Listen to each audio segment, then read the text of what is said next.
DK Shivakumar ಅವರ ಜೊತೆಗೆ 13 ಮಂದಿಯ ಪ್ರಮಾಣ ವಚನ. ಯಾರಿಗೆ ಯಾವ ಖಾತೆ?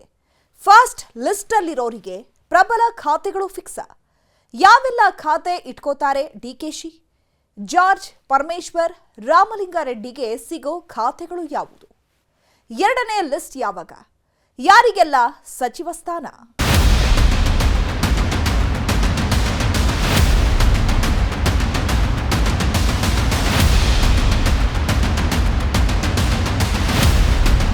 ಪಕ್ಷ ನನ್ನ ಮುಖ್ಯಮಂತ್ರಿ ಅಂತ ಹೇಳಿದೆ. ನಾನೇನು ಕೆಲಸ ಮಾಡಬೇಕು ಅಂತ ಹೇಳಿದೆ, ಅಷ್ಟು ಮಾಡ್ತೀನಿ. ನಾನು ಯಾರಿಗೆ ಏನೇನು ಕೆಲಸ ಹೇಳಿದೆ ಆ ಕೆಲಸ ಮಾಡ್ತೀನಿ. ಜವಾಬ್ದಾರಿ ಯಾವುದೇ ಕೊಟ್ಟರು ಕೂಡ ಎಲ್ಲರೂ ನಿಭಾಯಿಸಬೇಕು. ಪಕ್ಷದಿರ್ಬೋದು, ಸರ್ಕಾರದಿರ್ಬೋದು. ಕರ್ನಾಟಕ ಜನರ ಸೇವೆ ಮಾಡಲಿಕ್ಕೆ ಯಾವ ಸ್ಥಾನಮಾನನೂ ಚಿಕ್ಕದು ಅಲ್ಲ, ದೊಡ್ಡದು ಅಲ್ಲ. ನಾನು 8 ಸಲ ಗೆದ್ದಿದ್ರು ಕೂಡ ಇದ್ದೆ ಲಾಸ್ಟ್ ಟೈಮು ಟ್ರಾನ್ಸ್ಪೋರ್ಟೇ ಮತ್ತೆ ಅದನ್ನು ಮೊದಲು ಮಾಡಿದ್ನಲ್ಲ 4 ವರ್ಷ 4 ತಿಂಗಳು. ಅದರಿಂದ ಮತ್ತೆ ಅದನ್ನೇ ಕೊಟ್ಟರು ಅಂತ ಬೇಸರ ಆಗಿದ್ದಷ್ಟೇ. ಈಗ ಅವಕಾಶ ಇದೆಯಲ್ಲ, ನೋಡೋಣ ಏನು ಮಾಡ್ತಾರೆ. The discretionary power of the chief minister. ಮುಖ್ಯಮಂತ್ರಿಗಳು ಕಾಂಗ್ರೆಸ್ ಪಕ್ಷದ ಅಧ್ಯಕ್ಷ ಅಂತ ಮಲ್ಲಿಕಾರ್ಜುನ್ ಖರ್ಗೆ ಅವ್ರ ಜೊತೆಗೆ ಎಲ್ಲರೂ ಕೂತ್ಕೊಂಡು ಅವರ ಒಂದು ಮಾರ್ಗದರ್ಶನದಲ್ಲಿ ಒಟ್ಟಿಗೆ ಇವತ್ತೊಂದು ದಿವಸ ಖಾತೆಗಳನ್ನ ನಿರ್ಧಾರ ಮಾಡ್ತಾರೆ. ಇದು ಮುಖ್ಯಮಂತ್ರಿಗಳ ವಿವೇಚನೆ ಬಿಟ್ಟಿದ್ದು. ಯಾರ್ಯಾರಿಗೆ ಅಧಿಕಾರ ಬೇಕು, ಸ್ಥಾನಮಾನ ಬೇಕು, ಅವರೆಲ್ಲ ಡಿಕೆ ಶಿವಕುಮಾರ್ ಅವ್ರ ಜೊತೆಗೆ ಹೋಗಿ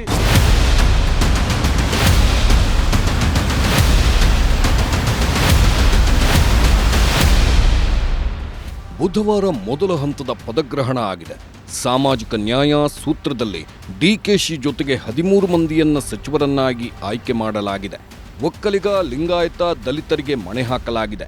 ಹಿಂದುಳಿದ ವರ್ಗಕ್ಕೂ ಸ್ಥಾನ ಕಲ್ಪಿಸಲಾಗಿದೆ.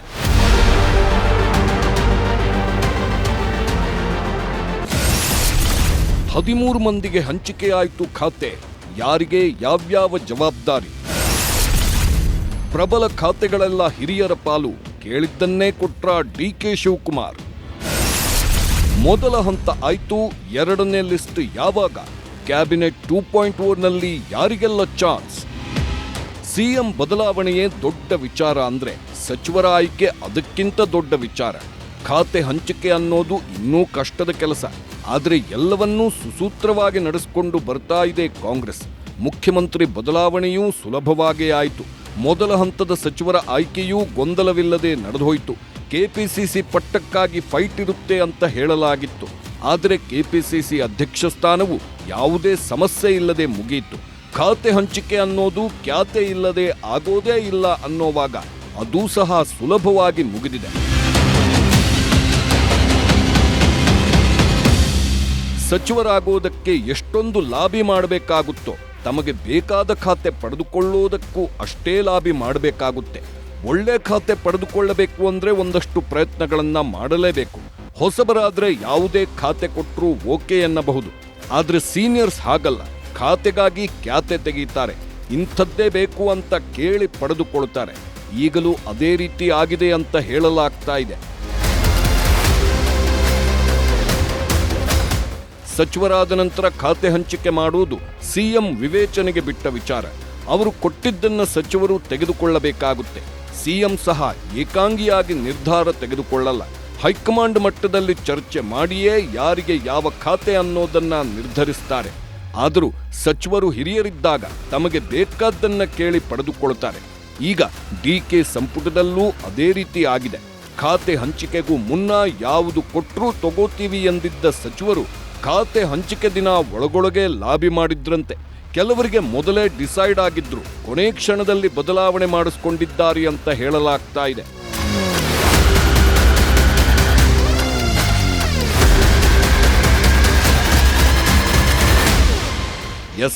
ಖಾತೆ ಹಂಚಿಕೆಗೂ ಮುನ್ನ ಕೆಲ ಸಚಿವರು ಡಿಕೆ ನಿವಾಸಕ್ಕೆ ಬಂದು ಅವರನ್ನ ಭೇಟಿಯಾಗಿ ವಿಶ್ ಮಾಡಿ ಹೋದ್ರು.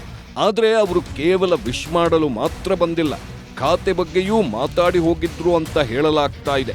ಒಟ್ಟಾರೆ ಬುಧವಾರ ಡಿಕೆ ಶಿವಕುಮಾರ್ ಜೊತೆ ಪ್ರಮಾಣ ವಚನ ತೆಗೆದುಕೊಂಡ ಎಲ್ಲರಿಗೂ ಈಗ ಒಳ್ಳೆ ಖಾತೆಗಳೇ ಸಿಕ್ಕಿದ್ದು ಯಾರೂ ಸಹ ತಮ್ಮ ಖಾತೆಗಳ ಬಗ್ಗೆ ಅಸಮಾಧಾನ ವ್ಯಕ್ತಪಡಿಸ್ತಾ ಇಲ್ಲ.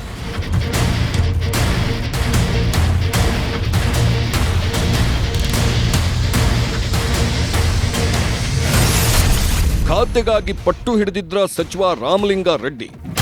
ರಾಮಲಿಂಗಾರೆಡ್ಡಿ ಭಾರತೀಯ ರಾಷ್ಟ್ರೀಯ ಕಾಂಗ್ರೆಸ್ನ ಅತ್ಯಂತ ಹಿರಿಯ ಮತ್ತು ಪ್ರಭಾವಿ ರಾಜಕಾರಣಿ.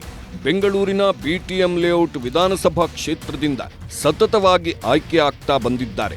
8 ಬಾರಿ ಶಾಸಕರಾಗಿ ಆಯ್ಕೆಯಾದ ಅಪರೂಪದ ಹೆಗ್ಗಳಿಕೆಯನ್ನು ಹೊಂದಿದ್ದಾರೆ.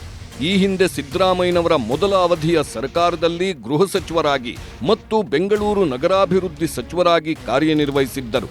2ನೇ ಅವಧಿಯಲ್ಲಿ ಸಾರಿಗೆ ಸಚಿವರಾಗಿ ಮಹಿಳೆಯರಿಗೆ ಉಚಿತ ಬಸ್ ಪ್ರಯಾಣ ಕಲ್ಪಿಸುವ ಸರ್ಕಾರದ ಪ್ರಮುಖ ಶಕ್ತಿ ಯೋಜನೆಯನ್ನ ಯಶಸ್ವಿಯಾಗಿ ನಿರ್ವಹಿಸಿದ್ರು.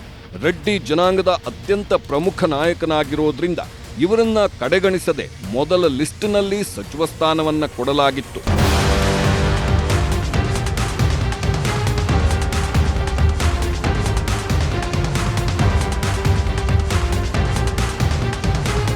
ಕಳೆದ ಬಾರಿ ರಾಮಲಿಂಗಾರೆಡ್ಡಿ ಅವರಿಗೆ ಸಾರಿಗೆ ಇಲಾಖೆಯನ್ನ ಕೊಡಲಾಗಿತ್ತು. ಆದರೆ ಅದು ಅವರಿಗೆ ಸಂತೃಪ್ತಿ ಕೊಟ್ಟಿರಲಿಲ್ಲ. ಸಾರಿಗೆ ಇಲಾಖೆ ಕೊಟ್ಟಿದ್ದಕ್ಕೆ ಬಹಿರಂಗವಾಗಿ ಅವರು ಬೇಸರ ವ್ಯಕ್ತಪಡಿಸಿದ್ರು. ಆಗ ಇದೇ ಡಿಕೆ ಶಿವಕುಮಾರ್ ಮತ್ತು ಸುರೇಶ್ ಹೋಗಿ ಮನವೊಲಿಸಿದ್ರಂತೆ. ಈಗ ಮತ್ತೆ ಡಿಕೆ ಸಂಪುಟದಲ್ಲೂ ರೆಡ್ಡಿ ಇಂಥದ್ದೇ ಖಾತೆ ಬೇಕು ಅಂತ ಪಟ್ಟು ಹಿಡಿದಿದ್ರು. ಈ ಹಿಂದೆ ಸಿದ್ದು ಸಂಪುಟದಲ್ಲಿದ್ದ ಬೆಂಗಳೂರು ನಗರಾಭಿವೃದ್ಧಿ ಖಾತೆಗಾಗಿ ರಾಮಲಿಂಗಾರೆಡ್ಡಿ ಪಟ್ಟು ಹಿಡಿದಿದ್ರು. ಈಗಲೂ ಅದು ಡಿಕೆ ಬಳಿಯೇ ಇದ್ದು ಅದಕ್ಕೆ ಡಿಮಾಂಡ್ ಮಾಡಿದ್ರು.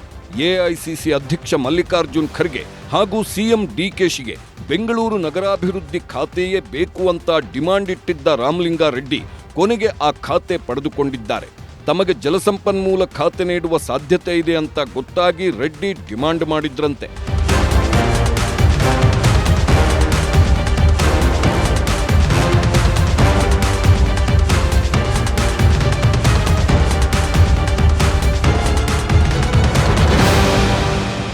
ಇನ್ನು ರಾಮಲಿಂಗಾರೆಡ್ಡಿಗೆ ಸಿದ್ದು ಸರ್ಕಾರದಲ್ಲೇ ಡಿಕೆಶಿ ಮಾತು ಕೊಟ್ಟಿದ್ರಂತೆ. ಮುಂದಿನ ಬಾರಿ ಒಳ್ಳೆಯ ಖಾತೆ ಕೊಡಿಸುವುದಾಗಿ ಹೇಳಿದ್ರಂತೆ. ಅದರಂತೆ ಈಗ ಡಿಕೆಶಿ ಕೊಟ್ಟ ಮಾತು ಉಳಿಸಿಕೊಂಡಿದ್ದಾರೆ. ಹಿರಿಯ ನಾಯಕ ರಾಮಲಿಂಗಾರೆಡ್ಡಿಗೆ ದೊಡ್ಡ ಖಾತೆಯನ್ನೇ ಕೊಟ್ಟು ಅವರ ಅಸಮಾಧಾನವನ್ನ ತಣಿಸಿದ್ದಾರೆ.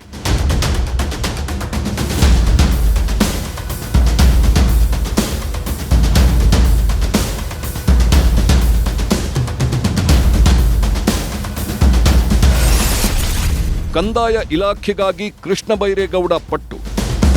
ಕೃಷ್ಣ ಬೈರೇಗೌಡ ಒಕ್ಕಲಿಗ ಸಮುದಾಯಕ್ಕೆ ಸೇರಿದ ಪ್ರಬಲ ನಾಯಕ. ಕೊಟ್ಟ ಕೆಲಸವನ್ನ ಉತ್ತಮವಾಗಿ ನಿಭಾಯಿಸಿದ ಖ್ಯಾತಿ ಅವರಿಗಿದೆ. ಬ್ಯಾಟ್ರಾಯನ್ಪುರ ಕ್ಷೇತ್ರದಿಂದ ಸತತವಾಗಿ ಗೆಲ್ತಾ ಇರೋ ಕೃಷ್ಣ ಬೈರೇಗೌಡರು ಗ್ರಾಮೀಣ ಅಭಿವೃದ್ಧಿ ಪಂಚಾಯತ್ ರಾಜ್ ಸಚಿವರಾಗಿ, ಕೃಷಿ ಸಚಿವರಾಗಿ ಉತ್ತಮ ಕೆಲಸ ಮಾಡಿದ್ದಾರೆ. ಹೈಕಮಾಂಡ್ ಜೊತೆಗೂ ಉತ್ತಮ ನಂಟು ಇರೋ ಕಾರಣ ಅವರನ್ನ ಮತ್ತೆ ಸಚಿವರನ್ನಾಗಿ ಮಾಡಲಾಗಿತ್ತು. ಆದರೆ ಸಚಿವ ಸ್ಥಾನ ಸಿಕ್ಕ ನಂತರ ಅವರು ಇಂಥದ್ದೇ ಖಾತೆ ಬೇಕು ಅಂತ ಖಾತೆಗಾಗಿ ಡಿಮಾಂಡ್ ಇಟ್ಟಿದ್ರು. ಕೆಲವು ಹಿರಿಯ ಶಾಸಕರಿಗೆ ಮೊದಲ ಪಟ್ಟಿಯಲ್ಲಿ ಸಚಿವ ಸ್ಥಾನವೇ ಸಿಕ್ಕಿಲ್ಲ.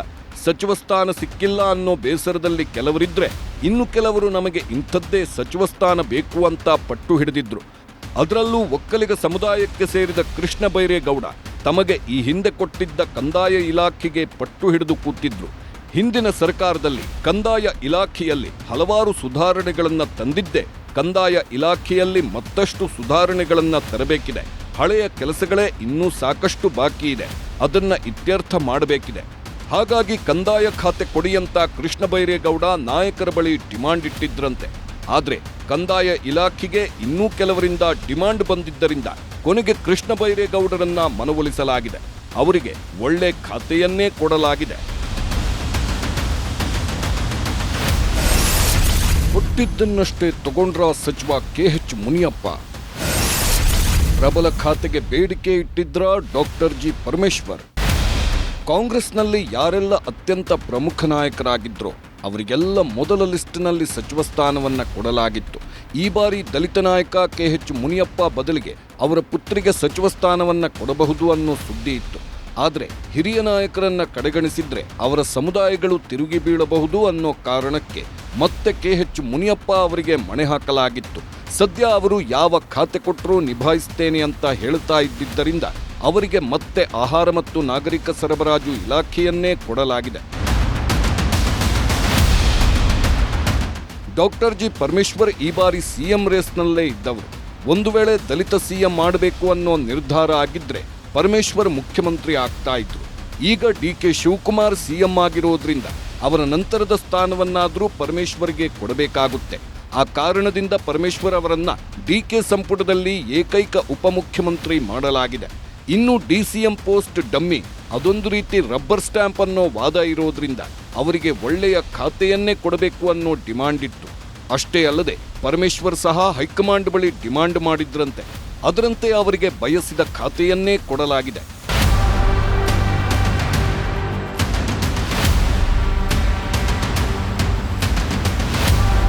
ದಲಿತ ಬಲಗೈ ಸಮುದಾಯದ ನಾಯಕ ಜಿ ಪರಮೇಶ್ವರ್ ಅವರು 5 ದಶಕಗಳಿಂದ ಕಾಂಗ್ರೆಸ್ ಪಕ್ಷದ ಜೊತೆಗೆ ಗುರುತಿಸಿಕೊಂಡಿದ್ದಾರೆ. ದೊಡ್ಡ ದೊಡ್ಡ ಜವಾಬ್ದಾರಿಗಳನ್ನು ನಿಭಾಯಿಸಿದ್ದಾರೆ. ಅವರು ಈಗಾಗಲೇ ಮುಖ್ಯಮಂತ್ರಿ ಆಗಬೇಕಿತ್ತು ಅನ್ನೋದು ಹಲವರ ವಾದ. ಮುಖ್ಯಮಂತ್ರಿ ರೇಸ್ನಲ್ಲಿ ಪ್ರತಿ ಬಾರಿಯೂ ಇವರ ಹೆಸರು ಕೇಳಿಬರುತ್ತೆ, ಆದರೆ ಮಿಸ್ ಆಗುತ್ತೆ. ಈ ಬಾರಿಯೂ ಸಿಎಂ ಪಟ್ಟ ಮಿಸ್ ಆಗಿರೋದ್ರಿಂದ ಡಿಸಿಎಂ ಪ್ಲಸ್ ಪ್ರಬಲ ಖಾತೆಯನ್ನ ಪರಮೇಶ್ವರ್ಗೆ ಕೊಡಲಾಗಿದೆ.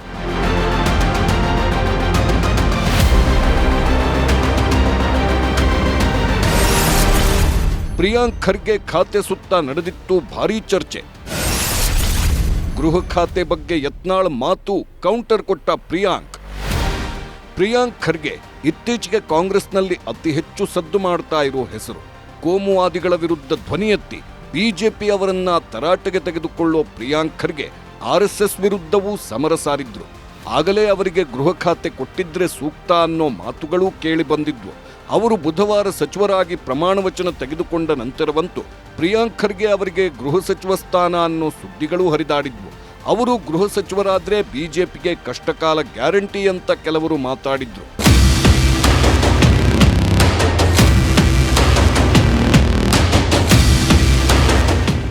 ಬಿಜೆಪಿಯಿಂದ ಉಚ್ಚಾಟನೆಗೊಂಡಿರೋ ಬಸನಗೌಡ ಪಾಟೀಲ್ ಯತ್ನಾಳ್ ಪ್ರಿಯಾಂಕ್ ಖರ್ಗೆ ಗೃಹ ಸಚಿವರಾದ್ರೆ ಬಿಜೆಪಿಗೆ ಭಯ ಶುರುವಾಗುತ್ತೆ, ಆರ್ ಅಶೋಕ್ ವಿಜಯೇಂದ್ರ ಫೈಲ್ಗಳು ಹೊರಬರುತ್ತೆ ಅಂತ ಯತ್ನಾಳ್ ಹೇಳಿದ್ರು.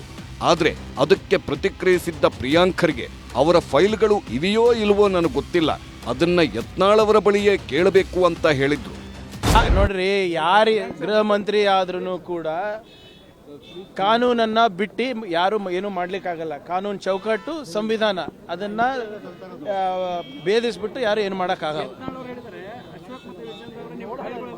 ಏನ್ರಿ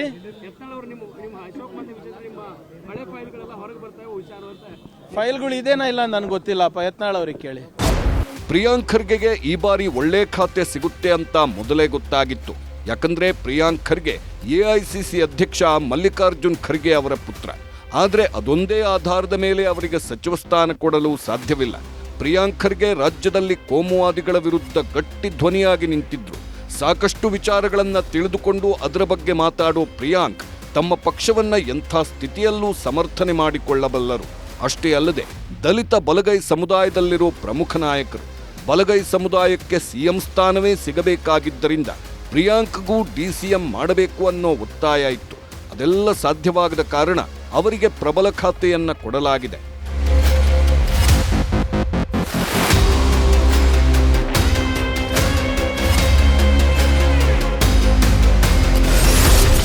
ಹಲವರಿಗೆ ಮತ್ತೆ ಹಳೆ ಖಾತೆ. ಡಿಕೆಶಿ ಮನವೊಲಿಕೆ ಸೂತ್ರ. ಸಿದ್ದು ಸಂಪುಟದಲ್ಲಿ ಇದ್ದಂತಹ ನಾಯಕರನ್ನೇ ಮತ್ತೆ ಡಿಕೆಶಿ ಸಂಪುಟಕ್ಕೂ ಆಯ್ಕೆ ಮಾಡಲಾಗಿತ್ತು. ಮತ್ತೆ ಹಳೆಯ ಮುಖಗಳೇ ಅನ್ನೋ ಟೀಕೆಗಳು ವ್ಯಕ್ತವಾಗಿದ್ವು. ಹಾಗಾಗಿ ಖಾತೆಗಳನ್ನಾದರೂ ಬದಲಾವಣೆ ಮಾಡಬಹುದು ಅನ್ನೋ ಮಾತಿತ್ತು. ಆದರೆ ಕೆಲವರಿಗೆ ಮತ್ತೆ ಅವರ ಹಳೆಯ ಖಾತೆಗಳನ್ನೇ ಹಂಚಿಕೆ ಮಾಡಲಾಗಿದೆ. ಯಾರು ಸಚಿವ ಸ್ಥಾನಕ್ಕಾಗಿ ಲಾಬಿ ಮಾಡಲಿಲ್ವೋ, ಯಾರು ಕೊಟ್ಟಿದ್ದನ್ನ ತೆಗೆದುಕೊಳ್ಳಲು ಸಿದ್ಧವಿದ್ರೋ, ಯಾರು ಹಳೆ ಖಾತೆಗಳೇ ಸಾಕು ಅಂತ ಹೇಳಿದ್ರೋ ಅಂಥವರಿಗೆಲ್ಲ ಮತ್ತೆ ಹಳೆ ಖಾತೆಗಳನ್ನೇ ಕೊಡಲಾಗಿದೆ. ಸತೀಶ್ ಜಾರಕಿಹೊಳಿ, ಕೆಎಚ್ ಮುನಿಯಪ್ಪ ಅಂಥವರಿಗೆ ತಾವು ಬಯಸಿದ್ದ ಖಾತೆಗಳನ್ನೇ ಕೊಡಲಾಗಿದ್ದು, ಯತೀಂದ್ರ, ಬೈರ್ತಿ ಸುರೇಶ್ ಅಂತವರಿಗೆ ಹೊಸ ಹೊಣೆಯನ್ನ ಕೊಡಲಾಗಿದೆ.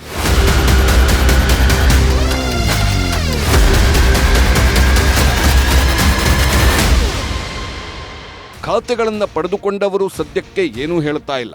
ಆದರೆ ಕೆಲವರಿಗೆ ಈ ಖಾತೆಗಳ ಬಗ್ಗೆಯೂ ಅಸಮಾಧಾನ ಇದ್ದು ಅದು ಮುಂದಿನ ದಿನಗಳಲ್ಲಿ ಆಚೆ ಬರಬಹುದು ಅಂತ ಹೇಳಲಾಗ್ತಾ ಇದೆ.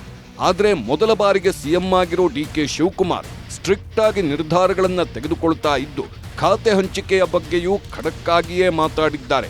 ಕೊಟ್ಟ ಜವಾಬ್ದಾರಿಗಳನ್ನು ಸುಮ್ಮನೆ ತೆಗೆದುಕೊಳ್ಬೇಕು, ಏನು ಕೊಟ್ಟರೂ ಸರಿಯಾಗಿ ಕೆಲಸ ಮಾಡ್ಕೊಂಡು ಹೋಗಬೇಕು ಅನ್ನೋ ಮಾತುಗಳನ್ನು ಹೇಳಿದ್ದಾರೆ. ಪಕ್ಷ ಏನು ತೀರ್ಮಾನ ಮಾಡುತ್ತೋ ಅದೇ ಫೈನಲ್ ಅನ್ನೋ ರೀತಿ ಡಿಕೆಶಿ ಹೇಳಿದ್ದು, ಅದರ ಹೊರತಾಗಿ ಯಾವ ಲಾಭಿಗಳು ನಡೆಯಲ್ಲ ಅಂತ ಹೇಳಿದ್ದಾರೆ.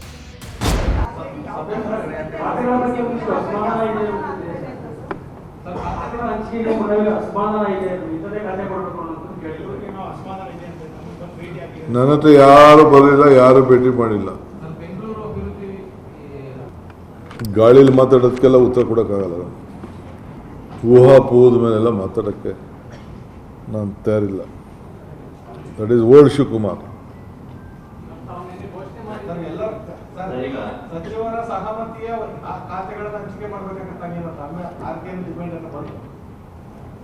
ಪಕ್ಷ ತೀರ್ಮಾನ ಮಾಡ್ತದೆ. ಪಕ್ಷ ನನ್ನ ಮುಖ್ಯಮಂತ್ರಿ ಅಂತ ಹೇಳಿದೆ, ನಾನೇನು ಕೆಲಸ ಮಾಡಬೇಕು ಅಂತ ಹೇಳಿದೆ, ಅಷ್ಟು ಮಾಡ್ತೀನಿ. ನಾನು ಯಾರಿಗೆ ಏನೇನು ಕೆಲಸ ಹೇಳಿದೆ ಆ ಕೆಲಸ ಮಾಡ್ತಾರೆ.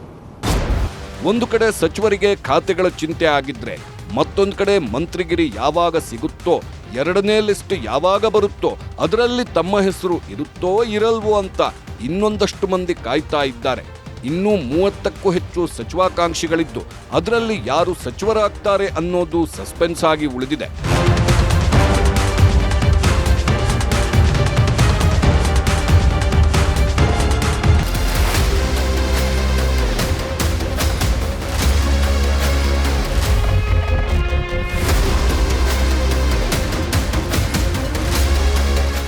ಶಿವಕುಮಾರ ಸಂಪುಟದಲ್ಲಿ ಮೊದಲ ಲಿಸ್ಟ್ನಲ್ಲಿ ಆಯ್ಕೆಯಾದ ನಾಯಕರಿಗೆ ಖಾತೆ ಹಂಚಿಕೆಯಾಗಿದೆ.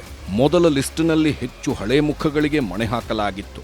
ಆದರೆ ಎರಡನೇ ಲಿಸ್ಟ್ನಲ್ಲಿ ಹೊಸಬರು, ಯುವಕರಿಗೆ ಆದ್ಯತೆ ಅಂತ ಹೇಳಲಾಗ್ತಾ ಇದ್ದು 45 ವರ್ಷದ ಒಳಗಿನವರಿಗೂ ಚಾನ್ಸ್ ಅನ್ನೋ ಮಾತಿದೆ. ಹಾಗಾಗಿ ಜಾಕ್ಪಾಟ್ ಹೊಡೆಯೋದು ಯಾರಿಗೆ ಅನ್ನೋ ಕುತೂಹಲ ಎಲ್ಲರಲ್ಲೂ ಮನೆ ಮಾಡಿದೆ.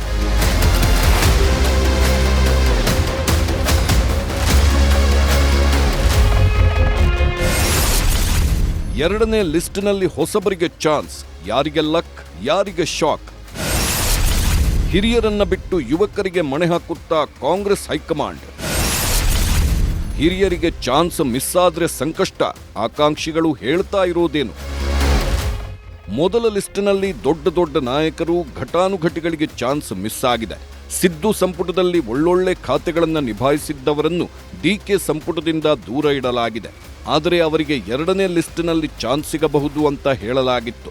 ಆದರೆ ಎರಡನೇ ಲಿಸ್ಟ್ನಲ್ಲಿ ಯುವಕರು, ಮಹಿಳೆಯರಿಗೆ ಆದ್ಯತೆ ಅಂತ ಹೇಳಲಾಗ್ತಾ ಇದ್ದು ಇದು ಹಿರಿಯರ ಕಣ್ಣು ಕೆಂಪಗಾಗಿಸಿದೆ.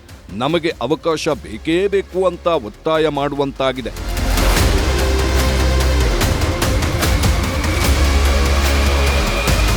ಮುಖ್ಯಮಂತ್ರಿ ಸ್ಥಾನ ಬಿಟ್ಟು ಸಂಪುಟದಲ್ಲಿ ಲಭ್ಯವಿರುವುದು ಕೇವಲ 33 ಸ್ಥಾನಗಳು ಮಾತ್ರ. ಈಗಾಗಲೇ 13 ಮಂದಿ ಸಚಿವರಾಗಿ ಖಾತೆಗಳನ್ನು ಪಡೆದುಕೊಂಡಿದ್ದಾರೆ. ಹಾಗಾಗಿ ಇನ್ನು ಉಳಿದಿರೋದು ಕೇವಲ 20 ಸ್ಥಾನ ಮಾತ್ರ. ಆದರೆ ಅದಕ್ಕೆ 50ಕ್ಕೂ ಹೆಚ್ಚು ಪ್ರಬಲ ಆಕಾಂಕ್ಷಿಗಳೇ ಇದ್ದಾರೆ. ಇನ್ನು ಮಂತ್ರಿ ಸ್ಥಾನದ ಅವಕಾಶದ ನಿರೀಕ್ಷೆಯಲ್ಲಿರುವ ಹೊಸಬರು 30ರಿಂದ 40 ಮಂದಿ ಇದ್ದಾರೆ. ಅಲ್ಲಿಗೆ ಸಚಿವರಾಗುವ ಕನಸು ಹೊತ್ತವರ ಸಂಖ್ಯೆ ತುಂಬಾ ದೊಡ್ಡದಿದೆ. ಚುನಾವಣೆಗೆ ಸ್ಪರ್ಧಿಸಿ ಶಾಸಕರಾಗಿ ಆಯ್ಕೆಯಾದವರಿಗೆಲ್ಲ ಸಚಿವ ಪದವಿಯ ಅಪೇಕ್ಷೆ ಸಹಜ. ಆದರೆ ಮುಖ್ಯಮಂತ್ರಿ ಅವರನ್ನು ಒಳಗೊಂಡಂತೆ ಕರ್ನಾಟಕ ಸರ್ಕಾರದ ಸಂಪುಟದ ಗಾತ್ರ 34 ಮಾತ್ರ. ಹಾಗಾಗಿ ಈ ಮಿತಿಯಲ್ಲಿ ಸಂಪುಟ ರಚಿಸಬೇಕಾಗುತ್ತದೆ. ಆದರೆ ಶಾಸಕರು ಮಾತ್ರ ನಮಗೂ ಬೇಕು ಅಂತ ಇದ್ದಾರೆ.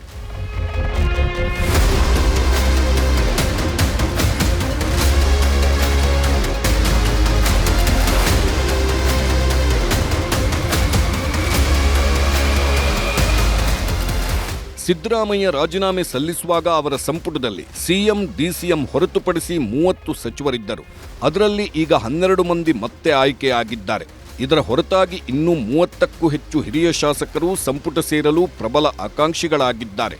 2.5 ವರ್ಷದ ಬಳಿಕ ಸಂಪುಟ ಪುನರಚನೆ ಭರವಸೆ ನೀಡಲಾಗಿತ್ತು. ಅದರ ನಿರೀಕ್ಷೆಯಲ್ಲಿದ್ದ ಶಾಸಕರಿಗೆ ನಿರಾಸೆಯಾಗಿತ್ತು. ಈಗ ನಾಯಕತ್ವವೇ ಬದಲಾಗಿದೆ. ಹಾಗಾಗಿ ಕಳೆದ 3 ವರ್ಷದಿಂದಲೂ ತಮ್ಮ ಸರದಿಗಾಗಿ ಕಾಯುತ್ತಿರುವವರು ಈಗ ಮಂತ್ರಿ ಸ್ಥಾನಕ್ಕೆ ಒತ್ತಡ ತರುತ್ತಿದ್ದಾರೆ. ಸದ್ಯ ಒಂದೇ ಹಂತದಲ್ಲಿ ಸಚಿವರನ್ನ ಆಯ್ಕೆ ಮಾಡಿದ್ರೆ ಗೊಂದಲ, ಅಸಮಾಧಾನಗಳು ಆಗಬಹುದು ಅನ್ನೋ ಕಾರಣಕ್ಕೆ 2 ಹಂತದಲ್ಲಿ ಸಚಿವರನ್ನ ಆಯ್ಕೆ ಮಾಡಲಾಗ್ತಾ ಇದೆ. ಮೊದಲ ಹಂತದಲ್ಲಿ ಕೇವಲ 13 ಮಂದಿಯನ್ನ ಆಯ್ಕೆ ಮಾಡಿರೋದ್ರಿಂದ ಎರಡನೇ ಲಿಸ್ಟ್ನಲ್ಲಿ 18ರಿಂದ 20 ಮಂದಿಯನ್ನ ತೆಗೆದುಕೊಳ್ಳುವ ಚಾನ್ಸ್ ಇದೆ. ಎರಡನೇ ಲಿಸ್ಟ್ನಲ್ಲಿ ನಮಗೆ ಚಾನ್ಸ್ ಸಿಗಬಹುದು ಅಂತ ಹಿರಿಯರು ಹೇಳ್ತಾ ಇದ್ರೆ ಹೊಸಬರು, ಯುವಕರು ನಮಗೂ ಅವಕಾಶ ಸಿಗಬಹುದು ಅನ್ನೋ ಆಸೆಯಲ್ಲಿದ್ದಾರೆ. ಮೊದಲ ಲಿಸ್ಟ್ನಲ್ಲಿ ಮಿಸ್, ಎರಡನೇ ಲಿಸ್ಟ್ನಲ್ಲಿ ಇರ್ತಾರಾ ಜಮೀರ್? ಸಂತೋಷ್ ಲಾಡ್ಗೆ ಸಚಿವ ಸ್ಥಾನ ಕೊಡಬೇಕು ಅಂತ ನಡೆಯುತ್ತಿವೆ ಹೋರಾಟ. ಜಮೀರ್ ಅಹ್ಮದ್ ಅಲ್ಪಸಂಖ್ಯಾತರ ಪ್ರಮುಖ ನಾಯಕ. ಅವರು ರಾಜ್ಯಕ್ಕೆ ಮಾತ್ರ ನಾಯಕರು ಅಲ್ಲ, ರಾಷ್ಟ್ರಮಟ್ಟದಲ್ಲೂ ಹವಾ ಕ್ರಿಯೇಟ್ ಮಾಡಿದ್ದಾರೆ. ಬೇರೆ ರಾಜ್ಯಗಳಿಗೆ ಹೋಗಿ ಪ್ರಚಾರ ಮಾಡಿ ಅಭ್ಯರ್ಥಿಗಳನ್ನು ಗೆಲ್ಲಿಸಿಕೊಂಡು ಬರೋ ತಾಕತ್ತು ಅವರಿಗಿದೆ. ಅದಕ್ಕೆ ಅಷ್ಟೇ ಅಲ್ಲದೆ ಅವರು ಸಿದ್ದರಾಮಯ್ಯಗೂ ಪರಮಾಪ್ತರು. ಹಾಗಾಗಿ ಡಿಕೆ ಸಂಪುಟದಲ್ಲಿ ಜಮೀರ್ಗೆ ಸಚಿವ ಸ್ಥಾನದ ಜೊತೆಗೆ ಡಿಸಿಎಂ ಸ್ಥಾನವೂ ಸಿಗಲಿದೆ ಅಂತ ಹೇಳಲಾಗಿತ್ತು.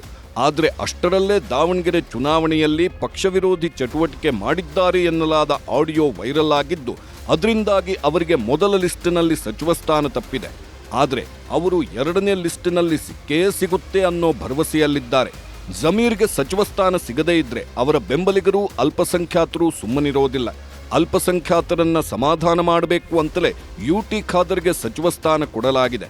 ಆದರೂ ಜಮೀರ್ಗೆ ಕೊಡಲೇಬೇಕಾದ ಅನಿವಾರ್ಯತೆ ಸೃಷ್ಟಿಯಾಗಿರೋದ್ರಿಂದ ಎರಡನೇ ಲಿಸ್ಟಿನಲ್ಲಿ ಅವರಿಗೆ ಮಣೆ ಹಾಕುವ ಸಾಧ್ಯತೆ ಇದೆ. ಹಿರಿಯ ನಾಯಕರಲ್ಲಿ ಸಂತೋಷ್ ಲಾಡ್, ದಿನೇಶ್ ಗುಂಡೂರಾವ್ ಅವರಿಗೂ ಮೊದಲ ಲಿಸ್ಟಿನಲ್ಲಿ ಸಚಿವ ಸ್ಥಾನ ಸಿಕ್ಕಿಲ್ಲ. ಅವರು ಸಿದ್ದರಾಮಯ್ಯ ಕ್ಯಾಬಿನೆಟ್ನಲ್ಲಿ ಸಚಿವರಾಗಿದ್ರು. ಸಿದ್ದು ಆಪ್ತ ವಲಯದಲ್ಲೂ ಗುರುತಿಸಿಕೊಂಡಿದ್ರು. ಆದರೆ ಅವರನ್ನ ಈಗ ಡಿಕೆ ಸಂಪುಟದಲ್ಲಿ ಕಡೆಗಣಿಸಲಾಗಿದೆ.